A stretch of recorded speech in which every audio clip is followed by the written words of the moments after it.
So growing up, we didn't really consistently go to church. I would go to church visiting with friends.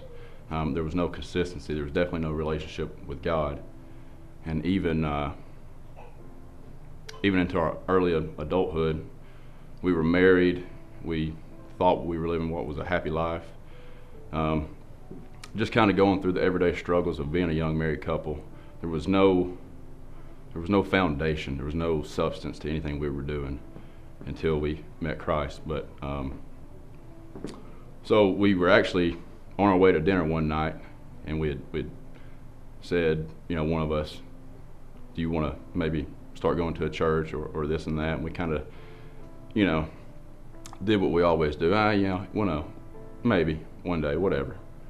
But shocker, we ran into Daryl at Amigos in Red Bank, and he actually came over and spoke to us and shared a little bit of the word and invited us to church. And this was on a Saturday night, and the next morning we were at church and we were hooked.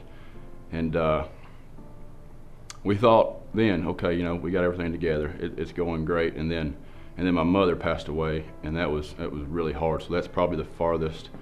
It's funny because that's when we started going to church, but that's probably the farthest I ever felt away from God. But at the same time, it's funny how He works. That's when I started trusting God, because the last thing my mom said to me was, trust God, it's okay. So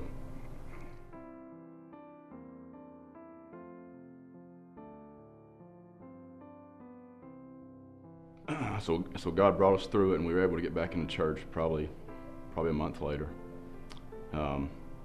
We started Sunday school class, which is the best thing we've done.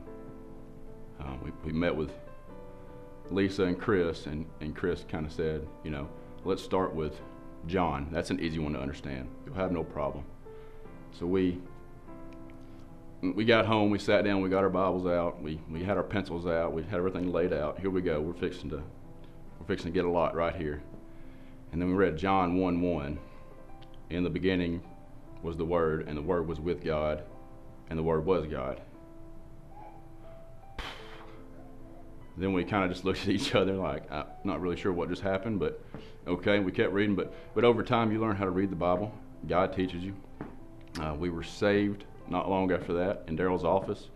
Actually, the first time we ever prayed together, we held hands, were saved. And 2 weeks later, we were baptized. And He's done so much for us. Now we have 2 beautiful daughters that they only know going to church, which is, something we didn't. But that's just some of the things He's done for us.